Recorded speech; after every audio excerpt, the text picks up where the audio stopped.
surga, dan yang tidak menjawab salam saya masuk angin. Assalamualaikum warahmatullahi wabarakatuh. Waalaikumsalam warahmatullahi wabarakatuh.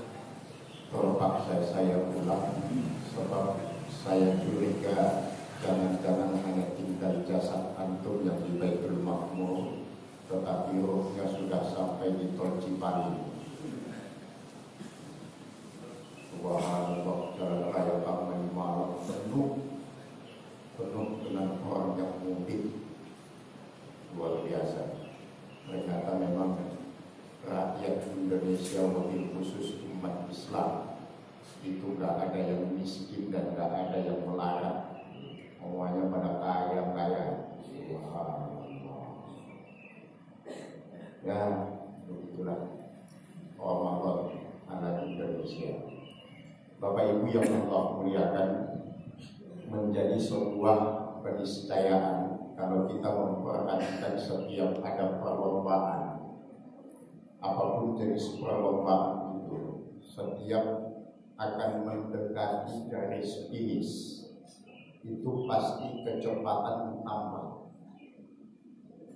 Setiap mau mendekati garis finish itu kecepatan pasti ditambah dengan tujuan sampai di garis finish tepat sempurna. Mau balap motor, pacuan kuda, balap mobil, apapun. Seyogianya demikian juga dengan kita di saat-saat menjelang akhir Ramadan ini. Kecepatan ibadah dalam artian positif tentunya, kemudian ketekunan ibadah, menguatkan semangat dan gairah beribadah itu harus semakin kencang agar kita mampu finish di ujung Ramadan dengan sempurna. Tapi yang terjadi sebaliknya, kecepatan dan semangatnya semakin kendor, malah berbalik menjadi kegiatan-kegiatan yang sifatnya hanya duniawi, tidak berkaitan dengan akhiratnya sama sekali. Maka terjadi peralihan jamaah dari masjid-masjid menuju jalan-jalan, pusat-pusat perbelanjaan, tempat-tempat keramaian, malah masjid sepi. Cuma di Baitul Makmur yang masih ramai. Walaupun yang ngaji sama yang sholat subuh jumlahnya beda. Yang sholat subuh lebih banyak, begitu imam salam motor nyala semuanya. Subhanallah. Berbahagialah antum yang masih istiqomah di ujung Ramadan ini, Bapak Ibu sekalian. Waktu tarawih kemarin kita sudah sama-sama mengakui dan menyadari bahwa bisa jadi Ramadan tahun ini adalah kesempatan yang terakhir Allah berikan kepada kita. Maka tidak ada kata lain dan tekad lain kecuali menyempurnakan Ramadan ini dengan ibadah-ibadah terbaik kita.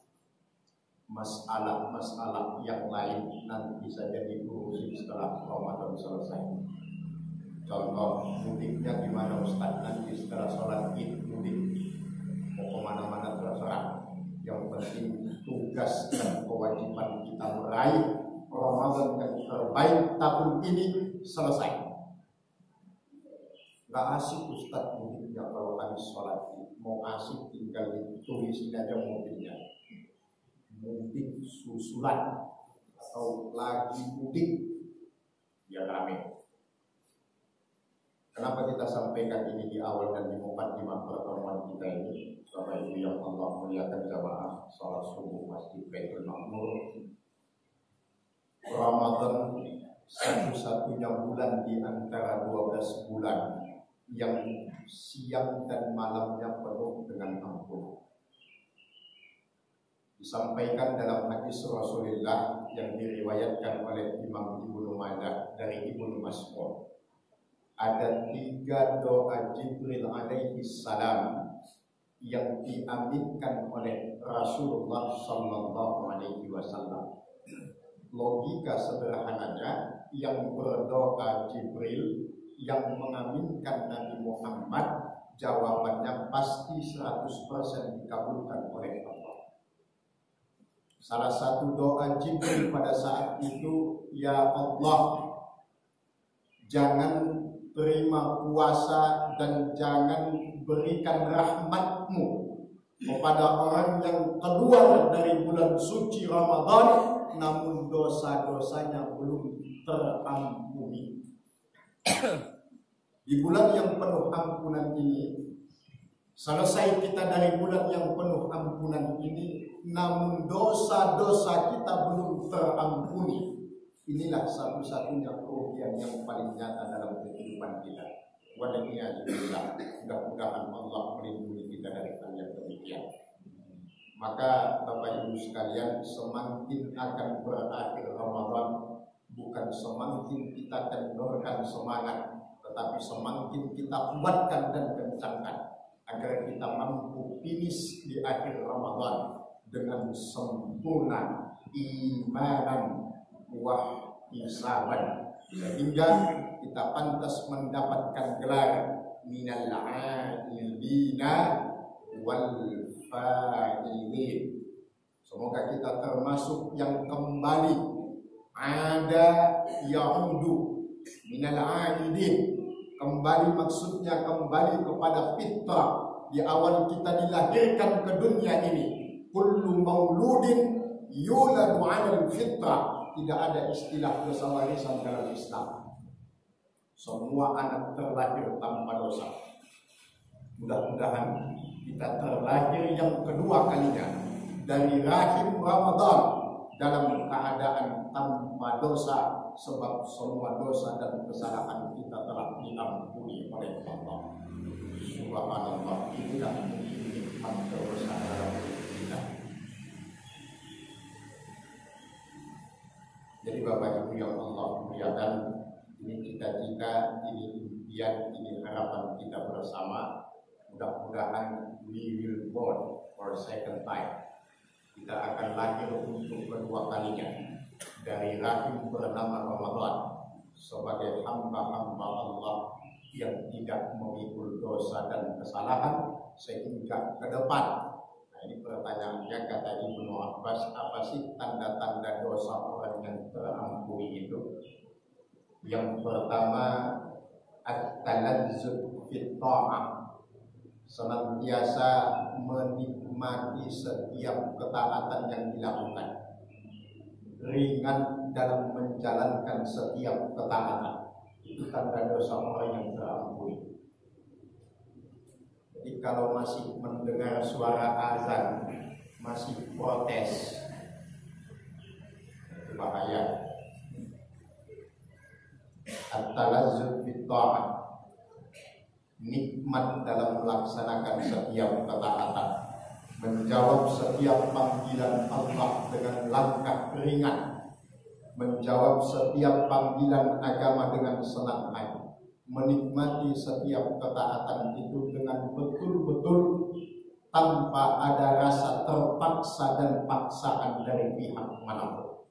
Subhanallah, itu tanda yang pertama kata beliau. Yang kedua, al-istimraru fit ta'ah, kesinambungan dalam taat. Tidak hanya menjadi abdan ramadhaniyan, tapi menjadi abdan rabbaniyan. Tidak hanya taat di saat Ramadan, tetapi yang terpenting adalah taat setelah Ramadan sampai ketemu Ramadan tahun depan, sekiranya Allah masih memperkenankan kita untuk bertemu dengannya. Jadi al-istimraru fit ta'ah, kesinambungan, berkelanjutan dalam ketaatan.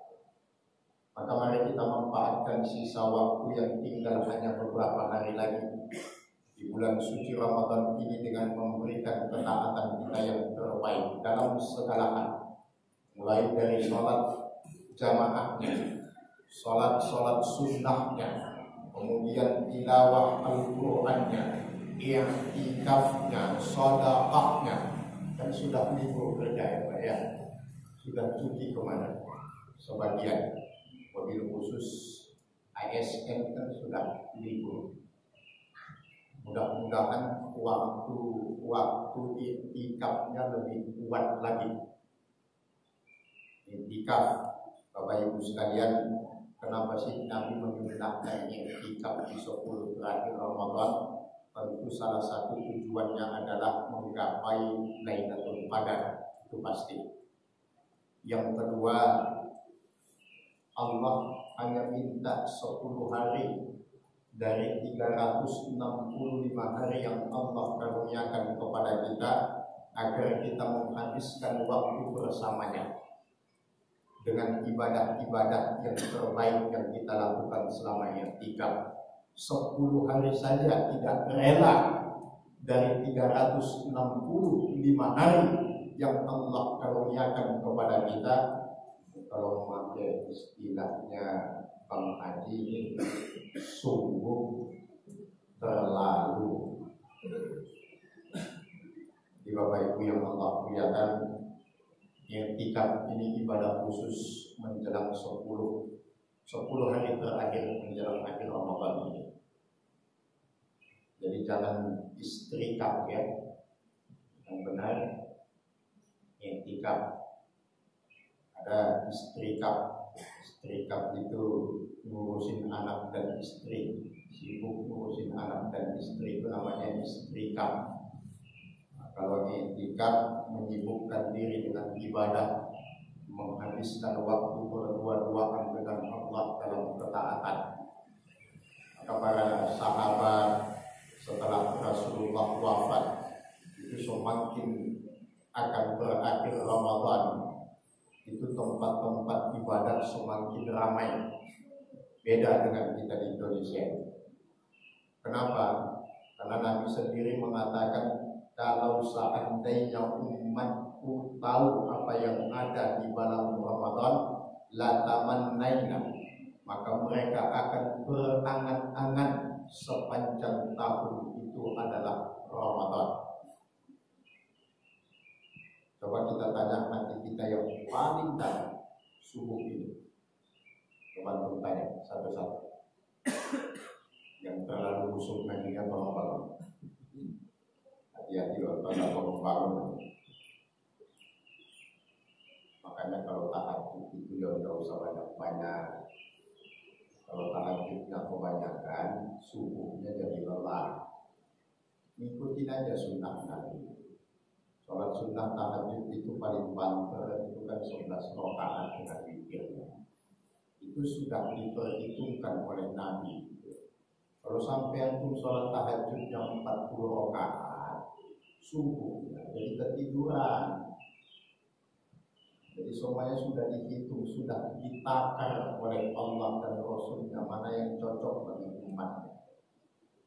Coba sekarang kita tanya dalam-dalam Bapak Ibu sekalian dengan tidak mengurangi rasa hormat kepada antum semuanya. Coba tanya hati kita yang paling dalam, sedih gak Ramadan itu mau berakhir? Kalau gak sedih, antum mudik saja gak. Udah lewat itu Ramadan ini. Berarti layak ta'asar, tidak membekas berarti selama beberapa hari. Tapi kalau Bapak Ibu merasakan kesedihan dengan akan berakhirnya Ramadan, subhanallah, itu sudah tanda-tanda husnul khatimah dari Ramadan.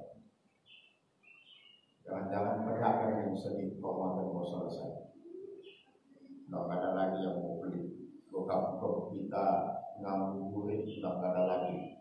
Mobil khusus pedagang makanan, sedih dia Ramadan mau selesai, udah nggak bisa dagang lagi, subhanallah. Yang lain malah senang Ramadan berakhir. Pada update status Lebaran, alhamdulillah Lebaran tinggal sekian hari lagi. Lebaran yang dijadikan fokus. Padahal Lebaran itu setelah Ramadan hanya disebut Aidul Fitri, bukan kembali kepada kesucian. Itu artinya kembali berbuka puasa, itu nggak puasa lagi.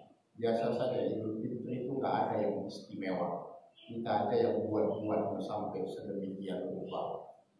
Kalau di dalam Islam yang istimewa justru Ramadannya. Tapi kalau antum mau istimewakan Idul Fitri dengan silaturahmi juga nggak ada yang salah, silakan. Yang penting Ramadannya dulu disempurnakan, ini yang terpenting. Yang bahaya Ramadannya luput karena sibuk mengurus Idul Fitri, ini yang bahaya. Maka Bapak Ibu sekalian, pada kesempatan ini kami ingin mengajak antum semuanya Bapak Ibu untuk melihat apa sih sebenarnya hakikat Idul Fitri itu dalam Islam. Idul Fitri itu adalah awal dari bulan Syawal, penghujung dari bulan suci Ramadan. Keberhasilan kita selama menjalani bulan suci Ramadan akan bisa dilihat setelah Ramadan itu berakhir.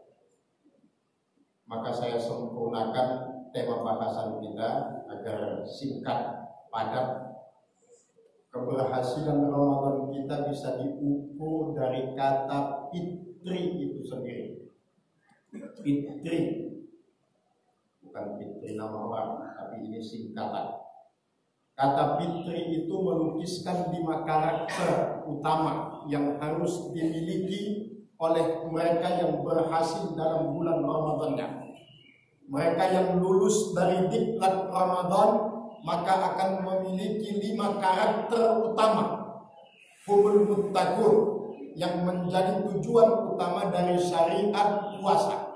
Kata fitri, F-nya itu melukiskan karakter fatonah. Fatonah itu cerdas. Di orang yang berhasil Ramadannya setelah Ramadan memiliki kecerdasan dalam semua hal, baik cerdas secara sosial, cerdas secara spiritual, cerdas dalam hal yang lainnya. Cerdas itu kalau bahasa agamanya yang lain, bahasa lainnya dalam agama itu identik dengan kata adil. Adil itu definisinya wadu'u syai'in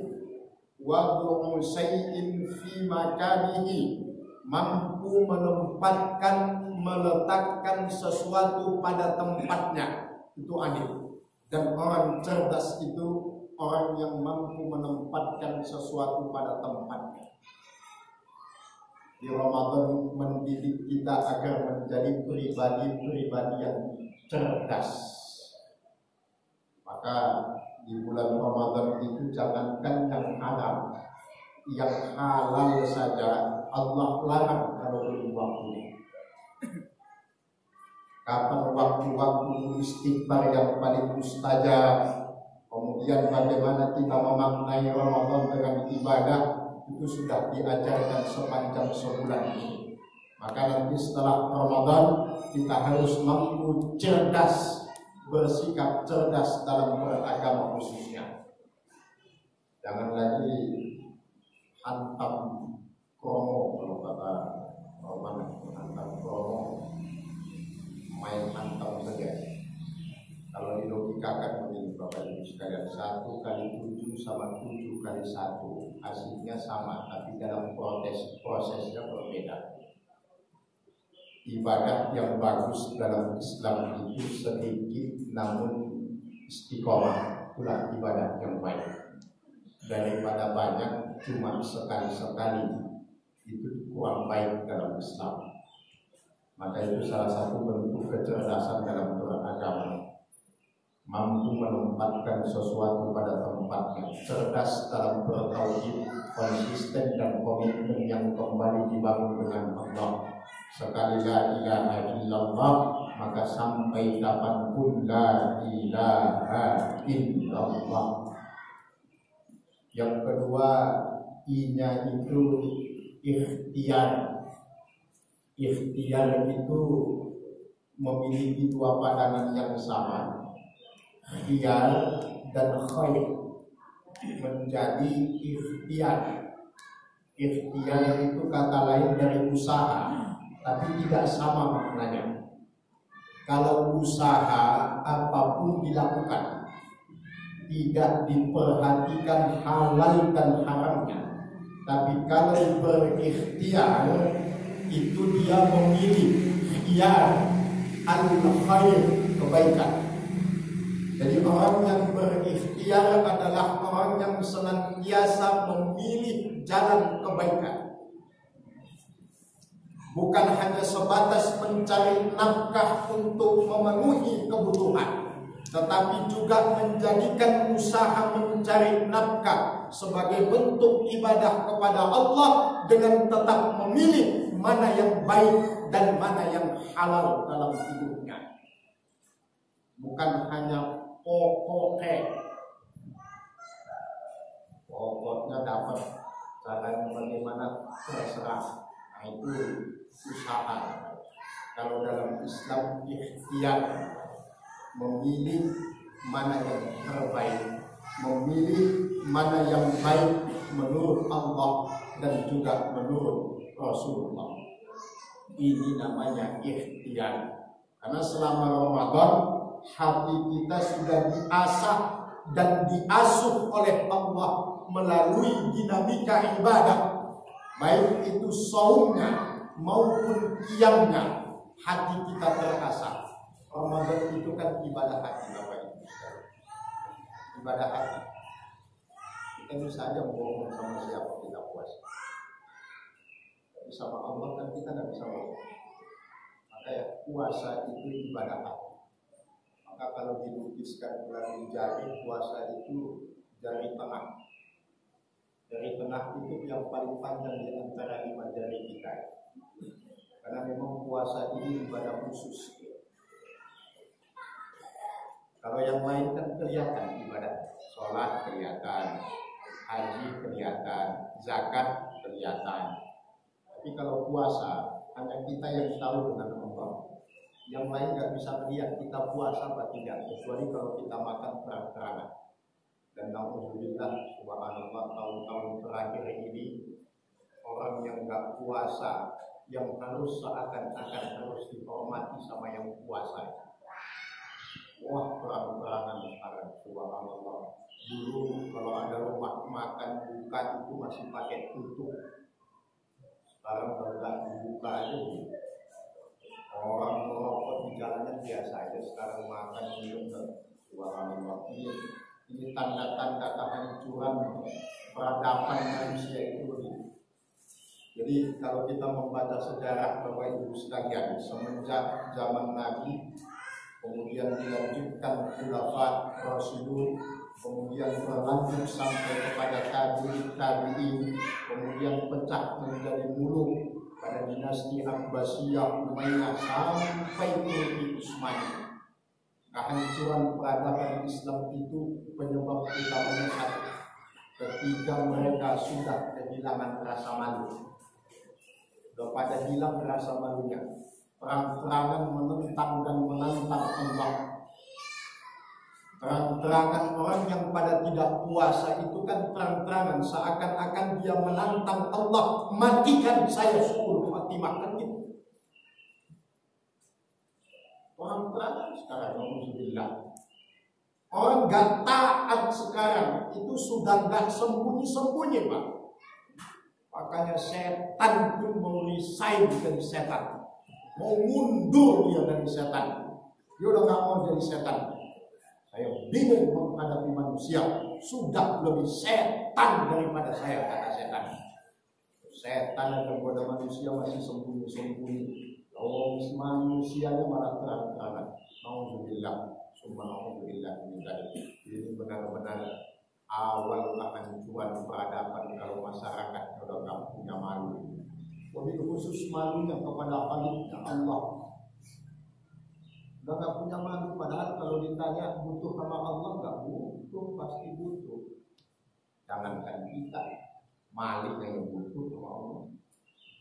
Habis nyontek dikejar sama orang ngumpet. Begitu orang pada lari, pada pulang keluar dari tempat persembunyian sambil mengucapkan alhamdulillah. Ketahuan. Subhanallah.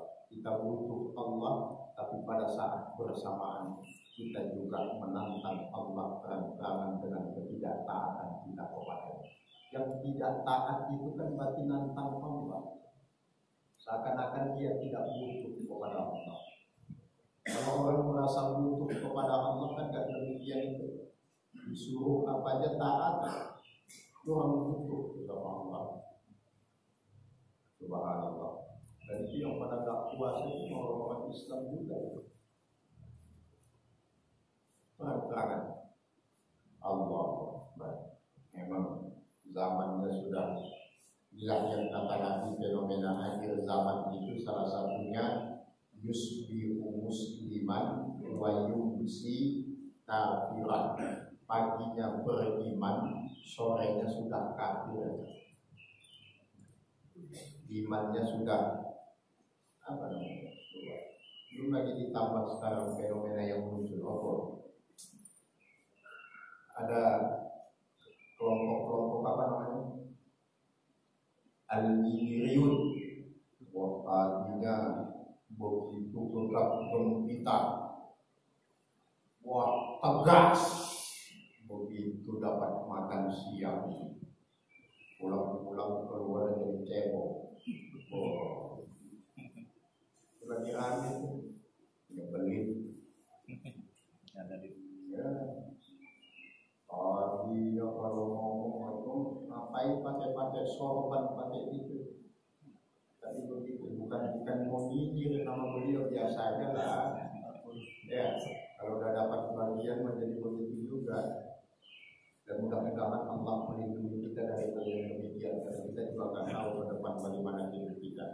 Tapi itulah orang-orang yastaruna bi ayatillahi tsamanan qalila, yang menukar akidahnya dengan dunia yang hina. Sampai membawa ansor, itulah yang disebut kaum apa namanya, orang-orang yang mencampur adukan antara hak dan batil.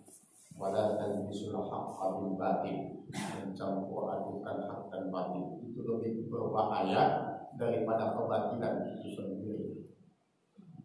Jadi orang munafik itu lebih berbahaya daripada orang kafir.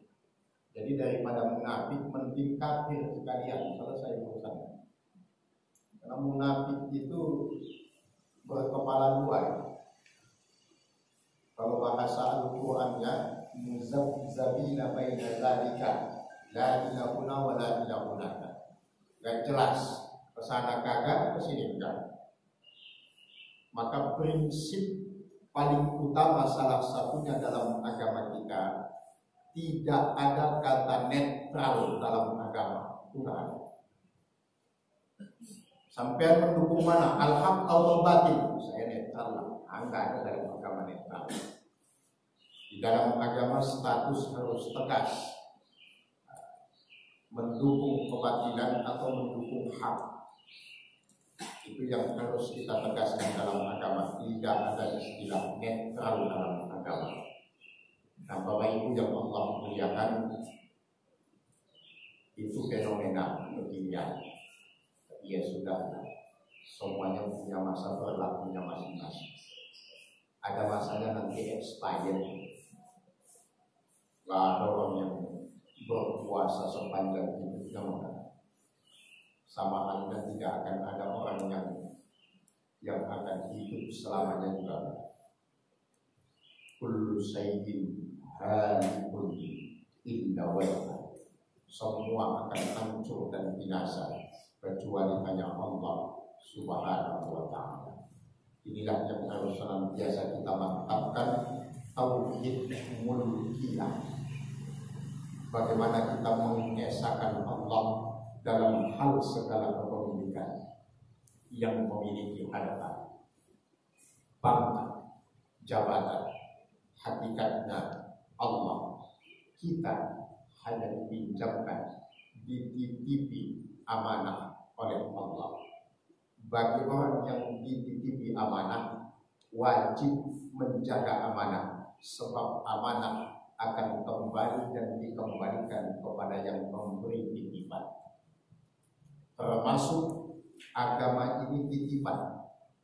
Maka di dalam kaedahnya ad-dinu dainun, agama itu adalah utang. Ini kita berhutang kepada Allah. Kita berhutang kepada Allah. Dengan cara beragama ini kita berhutang kepada Allah. Sebab Allah sudah memberikan kita pinjaman. Allah memberikan kita berupa pinjaman yang sangat-sangat lunak, yaitu kehidupan. Dipinjamkan Allah kita nafas, dipinjamkan Allah kita umur, dipinjamkan Allah kita kesehatan, dipinjamkan Allah kita kedudukan, dipinjamkan Allah kita harta, dipinjamkan Allah kita anak dan istri, dipinjamkan Allah banyak hal dalam hidup kita. Dan pinjaman itu harus kita kembalikan kepada Allah. Sebab hutang wajib untuk dibayar. Bagaimana cara membayar hutang kita kepada Allah? Wa ma khalaqtul jinna wal insa illa liya'budun. Gunakan semua pinjaman itu dalam ketaatan kepada Allah Subhanahu wa ta'ala, maka semua pinjaman itu akan mendatangkan berkah dunia sampai akhirat. Berkah itu ziyadatul khair, bertambah-tambahnya kebaikan. Nah, Bapak Ibu sekalian yang Allah muliakan, ini beberapa hal yang harus kita perhatikan di penghujung bulan suci Ramadan ini. Jadi jangan lagi kita menyibukkan diri dengan hal-hal yang tidak ada kaitannya dengan Ramadan, tapi mari sama-sama kita menyibukkan diri untuk mengisi akhir-akhir Ramadan ini dengan ibadah-ibadah yang terbaik. Semuanya ibadah dalam hal semuanya, agar kita bisa mampu finish berakhir di penghujung Ramadan ini dengan sempurna. Catatan yang pertama di penghujung bulan suci Ramadan ini. Catatan kedua dari kita untuk kita pagi ini, Bapak Ibu sekalian, tadi sudah kita mukaddimahi tentang karakter yang harus dimiliki mereka yang sukses Ramadannya. Salah satunya tadi fatwa, yang kedua ikhtiar, T-nya itu adalah tawakal, R-nya itu ridha, I-nya terakhir itu ikhlas. Jadi jiwa-jiwa mereka yang berhasil dari Ramadan memiliki jiwa kecerdasan yang tinggi, kemudian ikhtiarnya sempurna, tawakalnya bagus, ridhonya kepada Allah luar biasa, dan keikhlasannya tidak diragukan. Kalau kelima karakter dan sifat ini sudah tertanam kuat dalam hidup kita, insya Allah la'allakum tattaqun, kita akan menjadi orang-orang yang bertakwa, dan penghuni surga itu hanya orang-orang yang beriman, bertakwa kepada Allah Subhanahu wa ta'ala. Bukan hanya surga di akhirat, tapi surga di atas muka bumi ini pun bisa Allah munculkan untuk kita kalau Allah menghendaki. Maka kita pupuk agar kita mendapatkan 5 jiwa itu. Tawakalnya dikuatkan. Faiza azamta fatawakkal 'ala Allah. Ridhonya kita perbaiki agar senantiasa kita ridho terhadap segala ketentuan Allah dalam kehidupan kita. Dan yang terakhir adalah ikhlasnya. Ikhlas itu asal katanya kholasah. Maka kalau bahasa Arabnya sudah, itu adalah khalas. Khalas itu sudah. Khalas berarti satu akar kata dengan ikhlas. Maka orang ikhlas itu ya sudah selesai. Jadi apapun yang diberikan kepada masjid ya sudah. Udah nggak dipikirkan, udah nggak dia cari-cari. Uang yang saya sumbangkan kemana? Bangun ini apa ya? Khalas, selesai, sudah. Itulah ikhlas. Sudah selesai urusan kita sama Allah, bukan sama manusia. Urusan kita dengan Allah. Allah tidak akan lupa mencatatnya. pasti. Tadi sudah dibaca macam kita dari rokaat pertama atau kedua. Apapun yang kamu belanjakan di jalan Allah tajiduhu indallah, maka kamu akan mendapatkan yang kelak di sisi Allah. Kembali, pasti semua kembali. Tidak ada yang tidak dikembalikan. Jadi tidak ada yang lenyap habis begitu dia. Jadi sebenarnya Bapak Ibu sekalian, ini kita tekankan karena ini sudah hari-hari menjelang akhir, ada syariat zakat. Ini agar kita tekankan biar jangan sampai zakat ini tertinggal, karena hukum zakat ini wajib. Dan tolong, kita ini semua perantau di Jabodetabek ini, rata-rata semua perantau. Dan zakat fitri yang paling abdol itu jangan antum bayar di kampung halaman antum, jangan. Yang paling abdol membayar zakat itu di tempat di mana antum mencari kehidupan, bayarlah di situ zakatnya. Jangan dibawa pulang kampung zakatnya. Nah, kalau antum nggak percaya, baca 4 mazhab Maliki, Syafi'i, Hanafi, Hambali. Yang paling abdol, bukan berarti tidak boleh. Yang paling abdol, kita akan mencari yang lebih abdol. Kalaupun nggak dapat yang abdol, ya yang ahsan boleh. Nah, zakat itu Bapak Ibu sekalian, itu kewajiban, wajib dan keharusan. Pada hakikatnya sebenarnya, baik zakat, sedekah, hadiah, wakaf, hibah, apapun itu namanya, pada hakikatnya bukan kita menghilangkan harta itu dari hidup kita. Justru kita mengabadikan harta itu sebenarnya. Jadi ketika antum memberikan sesuatu kepada siapapun, membantu masjid, membantu fakir miskin, membantu apa, sebenarnya kita sedang mengabadikan harta itu agar tidak habis. Maka bahasa Al-Qur'annya lan tanalul birra hatta tunfiqu mimma tuhibbun. Kebaikan itu ketika kita mampu memberikan yang paling kita cintai dalam hidup. Logikanya, apapun yang dicintai seseorang dalam hidupnya, dia ingin selalu bersama dengan apa yang dia cintai. Nah, justru ketika kita simpan dan kita pertahankan itu harta, berarti kita nggak suka sama harta itu, karena dia nanti akan hangus binasa. Karena kalau dibelikan obat, dibelikan makanan, dibelikan mobil, dibelikan perhiasan, dia akan habis binasa. Tapi kita infakkan di jalan Allah, maka dia akan abadi dunia sampai akhirat. Logikanya, apapun yang dia cintai pasti dia ingin mempertahankannya. Pertahankan apa yang aku cintai dengan cara mengabadikannya di jalan Allah Subhanahu wa ta'ala. Jadi tidak hilang. Jadi kalau nanti pulang bapak habis sedekah di masjid, ditanya istrinya, duit mana pak yang didompet? Bapak simpan. Sudah bapak abadikan, biar nggak habis-habis. Simpan di mana? Rizanatullah, tabungan Allah, kotak amalnya Allah. Kapan bisa diambil pak? Tenang aja, nggak usah diambil. Allah yang mengantarkan kepada kita yang memberikan. Apa yang kita ngantri-ngantri? Kalau nyimpan di bank kita mau ngambilkan. Kalau menabung di bank Allah, Allah yang mengantarkan hasilnya kepada kita. Dan bukan cuma kita, anak cucu kita. Bukan hanya di dunia, sampai akhirat. Bukan hanya bentuk harta, kesehatan, panjang umur, keimanan, kedamaian, ketentraman. Wah, bunganya berlipat-lipat ganda. Tak ada bank dunia yang bisa mengalahkan balasannya.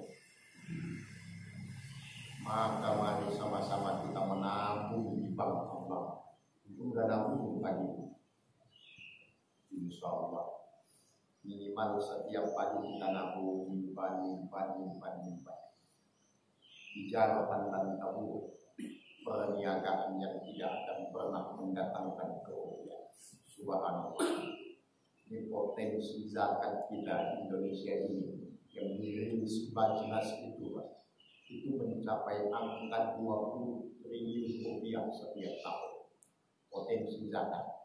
Tetapi yang bisa dihimpun sampai tahun ini itu baru 4 triliun. Itu aja udah pecah banyak majisnya. Jisnya Muhammadiyah, NU, Hidayatullah, macam-macam itu semuanya.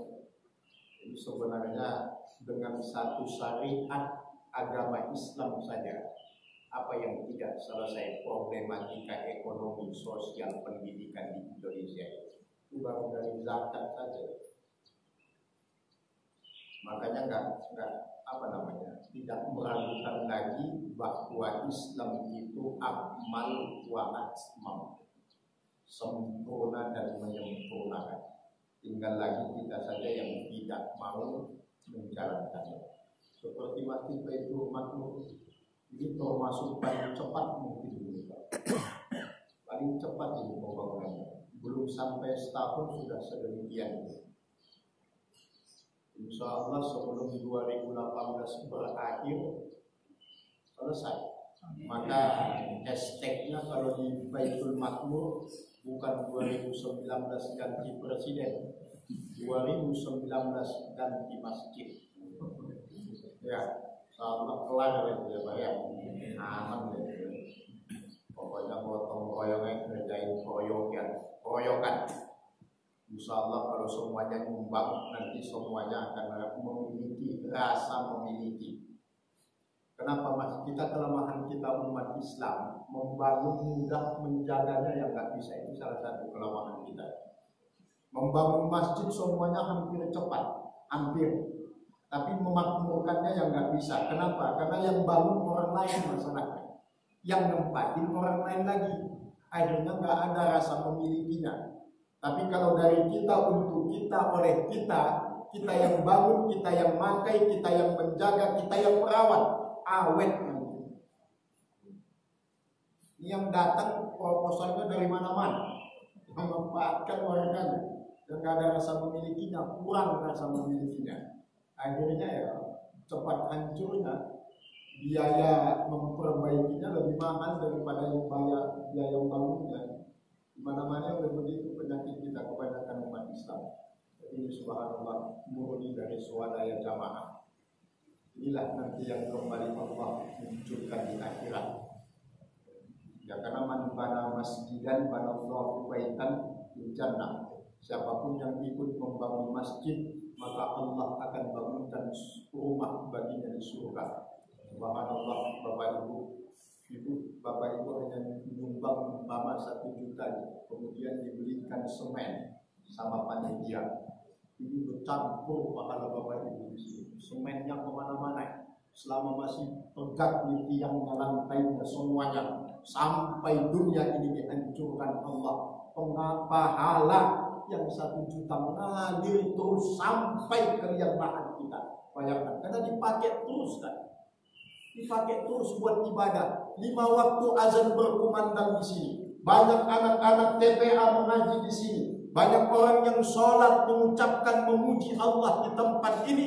Dan tempat ini antum yang bangun. Subhanallah. Semua kebaikan orang yang melakukan kebaikan di tempat ini akan mengalir menjadi kebaikan siapapun yang membantunya. Itulah hebatnya kenapa sampai Nabi mengatakan siapapun yang membangun masjid, Allah akan bangunkan rumah baginya di surga. Karena semua kebaikan. Orang mau berangkat ke sini saja niatnya mau ibadah, antum sudah dapat kebaikan. Baru mau jalan kaki ke sini, belum beribadah di sini. Masa ada mau datang ke sini niatnya mau jahat, kan nggak ada. Saya mau umat kita nolong, nggak ada.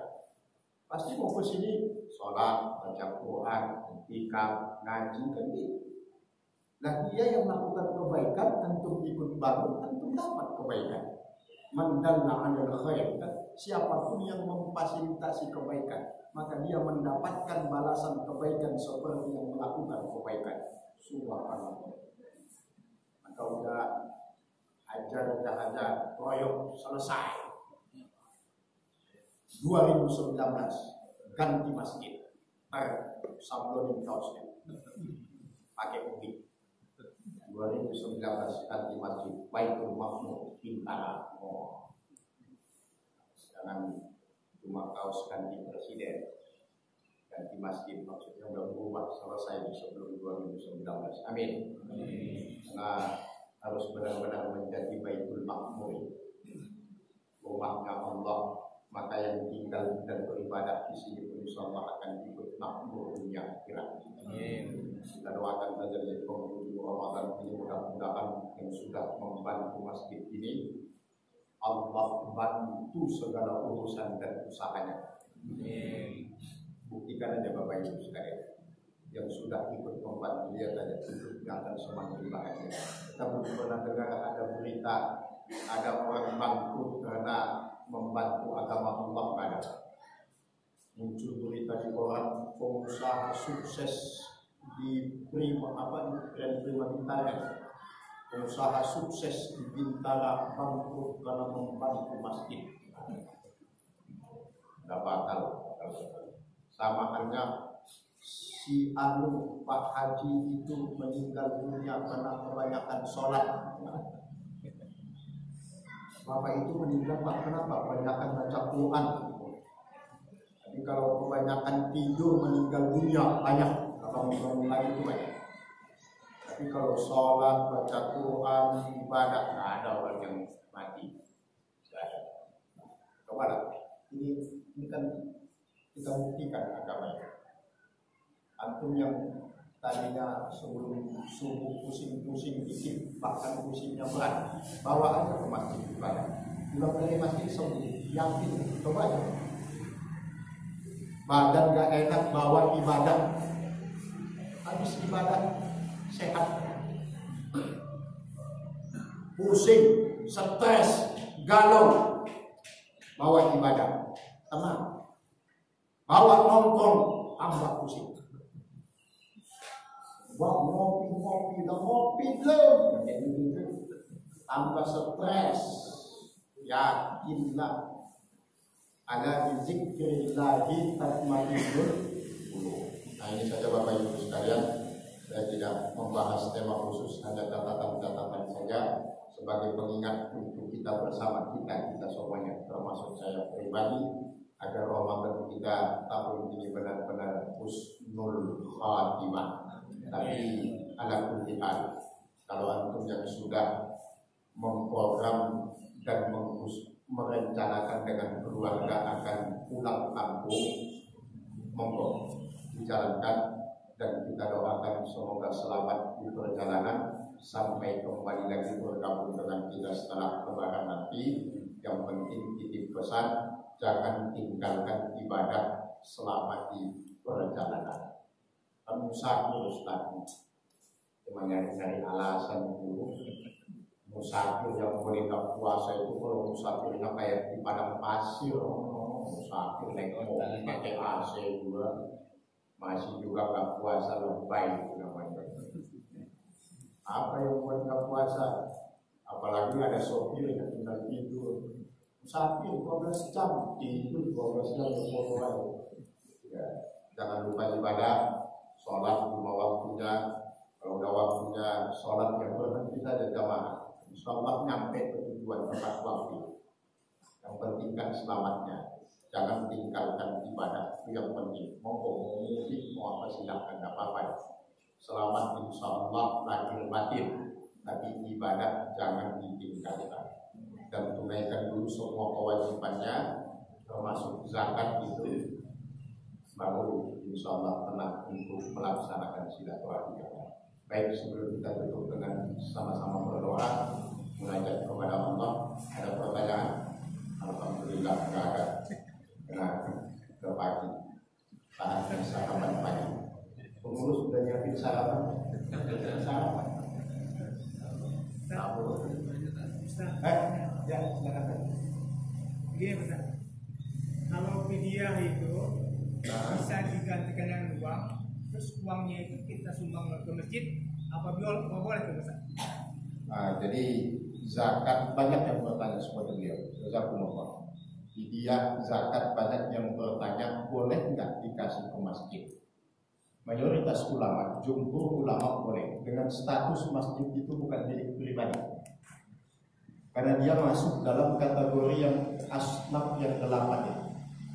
Di mana dia masuknya? Al-gharib, berhutang di jalan Allah. Ini kan masjid Allah. Ini kan punya Allah, masih punya hutang ini. Dan dia berhutang di jalan Allah. Termasuk juga orang yang punya hutang di jalan Allah, bangun pesantren, bangun masjid seperti ini kan, itu termasuk hutang di jalan Allah. Jadi kalau antum kasihkan ke masjid, ya bisa. Kalau ke gereja nggak boleh. Yesusnya bising. Kalau itu insyaallah dia, antum bayar dia. Ya, istri sakit Ustaz. Oh iya, terima kasih. Mudah-mudahan Allah angkatkan. Insyaallah sembuh insyaallah. Kalau antum masih kuat,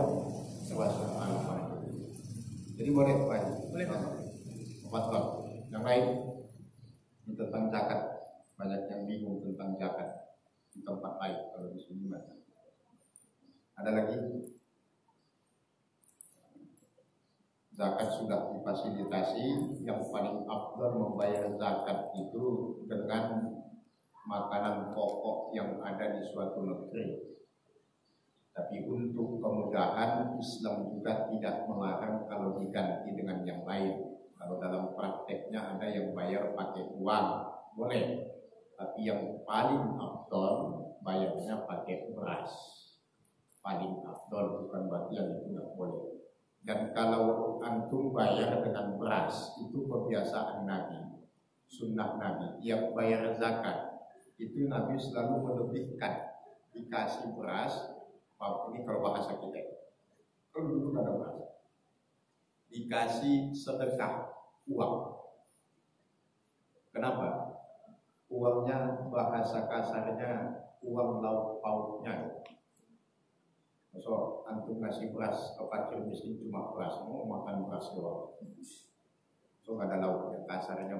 Jadi inilah bahasa Al-Quran. Wa in tatawwa, kalau antum lebihkan, khairun lakum, itu lebih baik bagi kamu. Jadi jangan giliran sedekah itu selalu pas.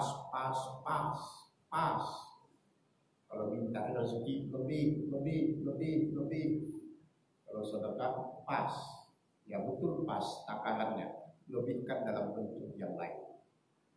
Ini zakatnya, ini sedekahnya.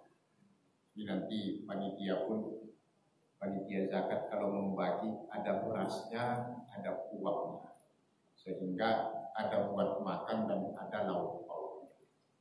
Memang yang paling prinsip, yang paling strategis sebenarnya beras. Kalau dikasihkan zakat sama fakir miskin sekarang bentuk uang, bukan buat makan, di pulsa. Yang dipikirin pulsa dulu, yang dicek ada nggak paket datanya ini? Kelaparan nggak apa-apa, yang penting pulsa ada. Makan tuh handphone, telan tapi kan. Terus zaman now, kadang-kadang terus kadang lihat gimana lagi udah begitu. Maka kalau dikasih beras kan nggak mungkin dia ditukar sama pulsa, nggak mau sebenarnya. Mau nggak mau dia makan, berkah insya Allah ya. Kalau dibeliin kasih duit dibagi-bagi, hilang kemana-mana duitnya. Kalau beras nggak ada penampungan, nggak ada yang mau beli, paksa dimasak juga sama dia, hanya dimakan. Makanya memang kaidah agama itu udah pas. Ada mau tanya lagi kita? Baik, jazakumullahu khairan katsiran. Mudah-mudahan semua kita yang hadir pada kesempatan pagi ini Allah karuniakan sehat walafiat, panjang umur dalam taat ibadah. Mobil khusus di pagi hari yang ke-20 berapa ini? 25 ya? 24 ya, di malam-malam ke-25. Mudah-mudahan Allah tetapkan dan takdirkan kita semua pagi ini yang hadir mendapatkan malam kemuliaan Lailatul Qadar insyaallah. Dan mudah-mudahan menjadi keberkahan buat kita dan keluarga. Jangan lupa Bapak Ibu, terakhir sama-sama kita berdoa kepada Allah untuk kedua orang tua kita semua, khususnya yang telah mendahului kita, ayah ibu kita semua. Semoga di bulan yang penuh ampunan ini Allah ampuni kesalahan. Allah tempatkan beliau-beliau di tempat yang sebaik-baiknya di sisinya. Orang tua kita yang masih ada, khususnya para orang tua kita yang hadir pagi ini semua, semoga Allah karuniakan sehat walafiat, panjang umur dalam taat ibadah, dan semoga kelak Allah karuniakan husnul khatimah di penghujung hidup beliau. Al-Fatihah.